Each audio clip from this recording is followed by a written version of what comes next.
Welcome to Cardio Radio, a podcast of the Ohio Cardiovascular Health and Diabetes Collaborative, also known as Cardi-OH. This is Dr. Michael Constant from the Case Western Reserve University School of Medicine, and I serve as the principal investigator for Cardi-OH, a statewide network of Ohio's 7 medical schools. Cardi-OH is funded by the Ohio Department of Medicaid and shares best practices to improve cardiovascular health and diabetes outcomes and to eliminate health disparities in Ohio's Medicaid population. I hope you enjoy today's podcast. I am Elise Karen, Practice Improvement Coaching Lead for Cardi-OH's Team Best Practices and Associate Professor of Medicine at Case Western Reserve University. Today's podcast will address the importance of creating a climate of psychological safety in the healthcare setting. With roots in organizational psychology and studied in multiple sectors, psychological safety has been a key focus of patient safety initiatives, supporting a speak-up culture in order to reduce medical errors, promote teamwork, and retain an engaged clinical workforce. With me today is Dr. Michael Holliday. Dr. Holliday is an assistant professor of family and community medicine and the medical director of the Student Health Center at the University of Cincinnati. He completed both his medical degree and residency at the University of Cincinnati. For the last 20 years, Dr. Holliday has delivered primary care to Medicaid patients. His interests include medical education, improving hypertension outcomes and care, and enhancing joy of work in healthcare.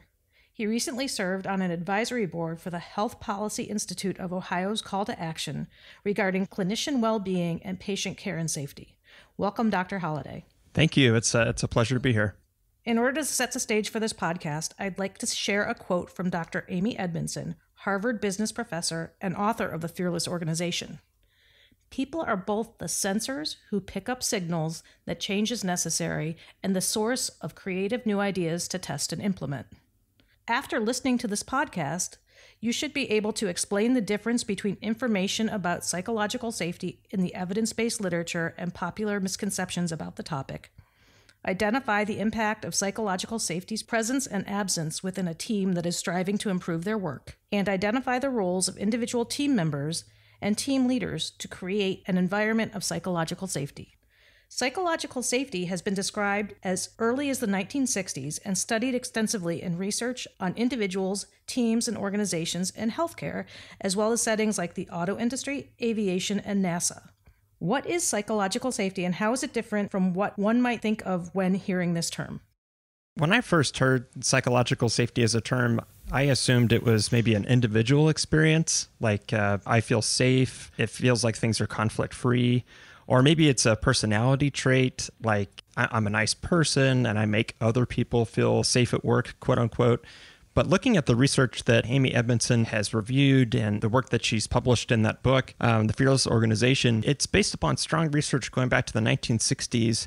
And it's not an individual experience or a trait, but it's actually a quality of the working environment. And it's a quality that encourages team members to speak up with valuable information for the team's work without fear of negative consequences.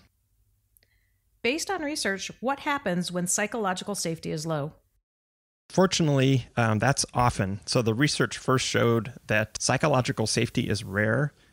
Most workers recall a time that they did not speak up because they had fear about negative consequences. The most cited reasons include just being viewed negatively or fear of damaging interpersonal relationships. When this lack of safety is a part of the culture, the team's performance tends to decline, safety tends to be worse in healthcare settings, and people become less engaged in their work. So, Dr. Holliday, could you give us an example of what happens when psychological safety is low? Well, it depends on the work that you're doing. In healthcare and many other fields, work is often unpredictable. It's very interdependent, and communication is extremely important. And when people don't feel free to speak up, you start to miss valuable pieces of information that could be helpful. So for example, if a leader is trying to improve a process and maybe people know that this process isn't working, but they're afraid to disparage the leader's idea. They don't want to call the leader's baby ugly. And so they'll keep quiet and they'll say, yeah, this sounds great, no problem. And then what will actually happen is they try to implement that idea. It just won't work out because it was never going to work out in the first place. So our audience is working in healthcare, a setting that is complex, time-pressured, sometimes unpredictable, and requires interdependence. How does psychological safety impact this day-to-day work? Well, the research shows that it helps in a lot of different ways. For one, teams tend to perform better. A concrete example of this is Project Aristotle. So this is a study on teamwork effectiveness at Google. This was recently published in the New York Times.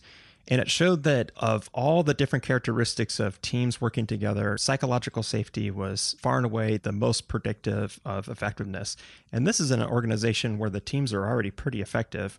But those teams that had psychological safety, which could be measured, those teams actually did much better. It also tends to encourage learning. So as we know in quality improvement, failure is feedback. We try something, it didn't work, and we realize that our present system might need some improvement. When there's psychological safety present, people can look at maybe not the outcome they would like, not as a horrible failure, but just as feedback that it's time to improve things.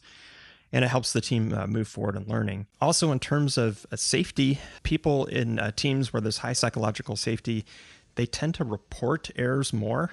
If you look at the actual errors occurring, psychological safe teams, they tend to have lower errors, but the number of errors that are reported are higher. And this is a surprising aspect of the research that got Amy Edmondson interested in this. She expected that there would be fewer errors reported in teams that had high psychological safety.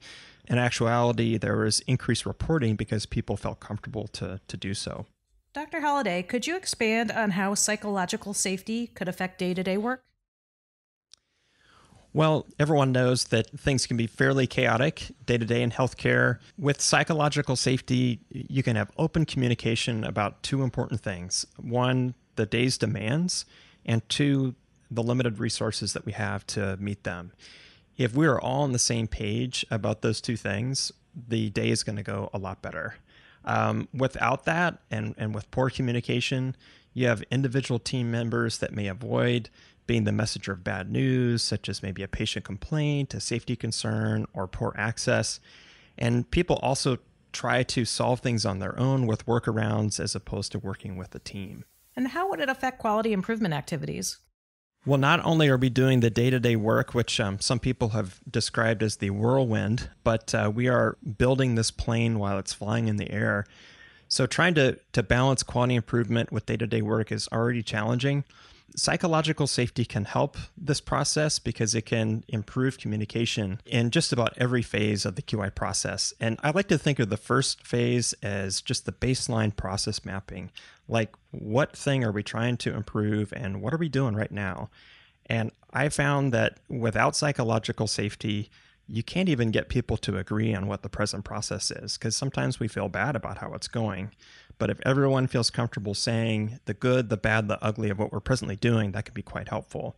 And then the next step is, as we're trying to improve, we need to be on the same page, at least aligned with what are we trying to do? Why is this important? So this is the aim.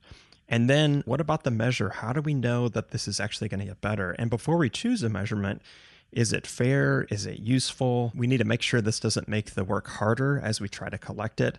And then finally, the improvement. We want to get people's ideas on what might improve the system. What's likely to help? How can we try it without disrupting the day's work? Dr. Holliday, when I think about quality improvement, I think about the model of improvement and the PDSA cycle. How is psychological safety impacted or affected in each phase of a PDSA cycle? I think it's important in every stage of it, but in the planning part, it's probably most critical, because we don't even know how to begin unless we start to look at our present process. What are we trying to do? This is the time when we're figuring out what measures we're going to use. And the rest of the cycle is trying an improvement, looking at the results, and then thinking about spreading. But that first initial part, communication, is very critical to get things started. So in one of my offices, we had an issue where people were very upset whenever patients would come in late.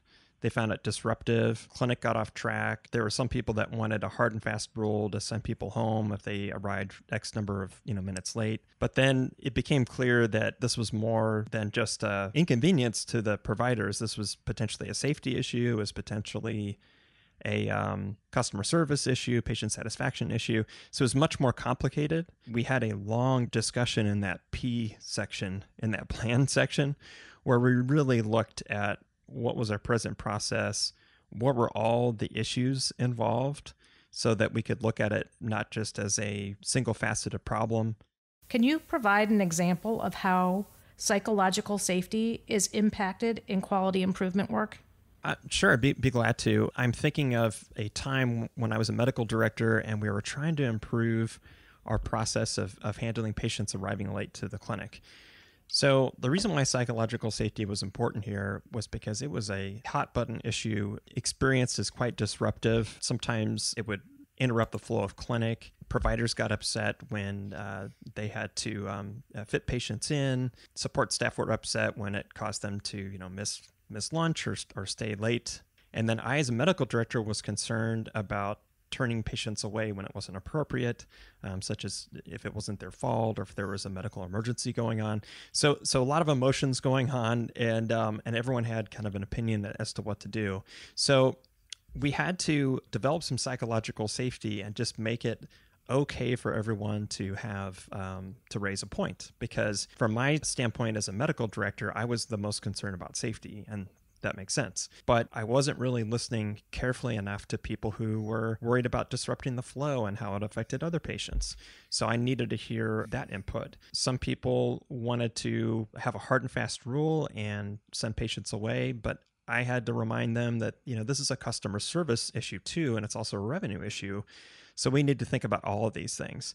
So once we got on the same page, we realized, we didn't want to make people upset when there was no need to. We certainly didn't want bad outcomes, and we also wanted to improve the workflow.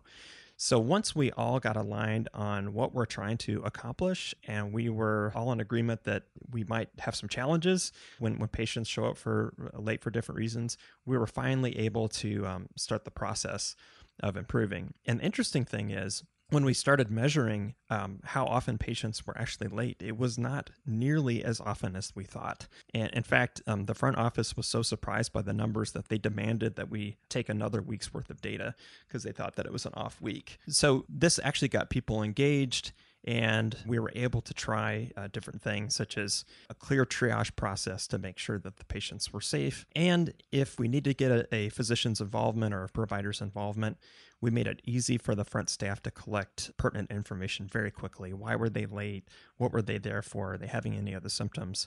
And that really improved the process quite a bit. So, Dr. Holliday, it sounds like you have a lot of experience working with quality improvement teams. It's often difficult to foster that culture of trust. How do you do that in practice? Well, in the example I just showed, I think what helped was just coming with a sense of trust and respect myself. So assuming the best in people, assuming that everyone I'm working with, they want a good experience for the patient. They want safety. They want things to go well. But they might have a perspective about this problem that is slightly different than mine. And they have important information. So I want to not just, push back every time that I don't hear what I want to hear, which might be about things such as, safety or patient satisfaction. I need to be open to hearing other things too. And part of the balance, though, is listening and making it safe for people to bring up things, but also still challenging and letting people know that there's other issues that are going on, and that this is a complicated problem. Since psychological safety is something we need, how do we get it? Well, thankfully, it's easy to get. No, that's not true. It's not easy to get. It takes work. The thing to remember with this is that we need to realize that there is a tension within every individual, and that tension is the risk of having a negative response when I speak up versus the risk of not speaking up. So we're all making this calculation. And the challenge is that we've all been, and this is what Amy Edmondson says in her book, we've all been trained since childhood to manage our image. And this comes pretty quickly. We don't want to look stupid. And if I don't want to look stupid, I'm not going to ask a question or ask for help. I don't want to be disliked, and so I might not point out things where improvements are needed. I don't want to be disruptive, so I may not offer suggestions for improvement if it counteracts someone else's idea. And so we as individuals have to manage that. Leadership has a tension to manage as well. they both need to provide some psychological safety to make it easier to speak up, but they also have to maintain some challenge, which is to recognize that our work is important, it has consequences, and we do need to challenge people to work at their best. So the way leadership does this of creating safety, but also making sure that we get the work done that is so important, is through behavioral and also some structural changes. And we want to make things safe to speak up without losing sight that this work is challenging and is important. So Amy Edmondson talks about setting the stage. And in the first part of this is what she describes as framing our work. So let's all get oriented about the type of work that we're doing. And in healthcare, it can be unpredictable, it's complex and interdependent, and it can be error prone. And so if we realize that that's what we're coming up against, we start to realize that not only should it be safe to speak up, but we should be obligated to speak up because it's going to impact our patients. Another way to frame the work is, what is the goal? Like, what are we trying to accomplish? And then what are the stakes of our work? Patient safety, patient experience, and also burnout if the work is not sustainable. A good way to set the stage, and this is something that I tried a long time ago and was pretty successful, this was just going first. So being the first person to speak up about things that are maybe hard to talk about. I don't know where I stole this from, but I had something called Marvelous Mistakes in one of our office meetings that I would hold, and I would just share a time when things didn't work out the way I wanted it to work out for a patient. And often it was a little bit embarrassing for myself, but to just admit that, something wasn't perfect, and also highlighting how there was both system factors and my own individual factors that contributed to it, that set the stage for people to be more inclined to share. The next step is inviting participation. A good way to do this is by asking good questions. If we can ask a question that's specific, that encourages participation, we're going to get more information. So for example, there was a leader in a pediatric hospital who was charged with improving safety in that organization, and she started to ask a different question. So instead of asking, were there any errors in your department this week, she started asking, was everything as safe as you wanted it for your patients this week? This was accepting that things are sometimes not perfect, and it also encouraged specific information from an individual's point of view, and it encouraged ownership from individuals. And apparently, once she started asking that question, she said her office was full of people coming in with ideas and sharing concerns. Finally, the next step is responding productively. And this, as a leader, can be challenging. So when someone finally gives the feedback that you wanted and shares information, we need to be careful how we respond. Our team members aren't always going to share things that we want to hear. And we need to first thank them. So we want to make sure that they do it again. So if we respond with anger, we've pretty much guaranteed that they are going to quietly not share in the future. So we want to thank them, and we want to respond to the information with action. We can also give them constructive feedback. So psychological safety doesn't mean, sharing a personal issue that doesn't have anything to do with the work that we're doing, or calling someone out in a judgmental way in a meeting. That's not what we're talking about. So we can sometimes give constructive feedback on more effective ways to communicate.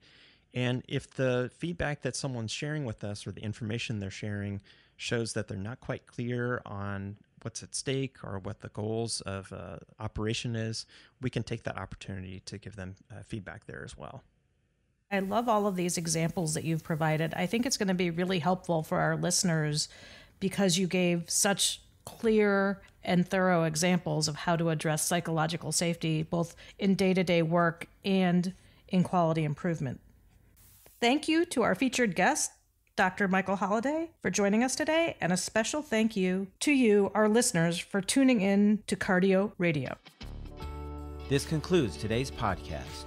Be sure to visit cardio.org to learn more about the Ohio Cardiovascular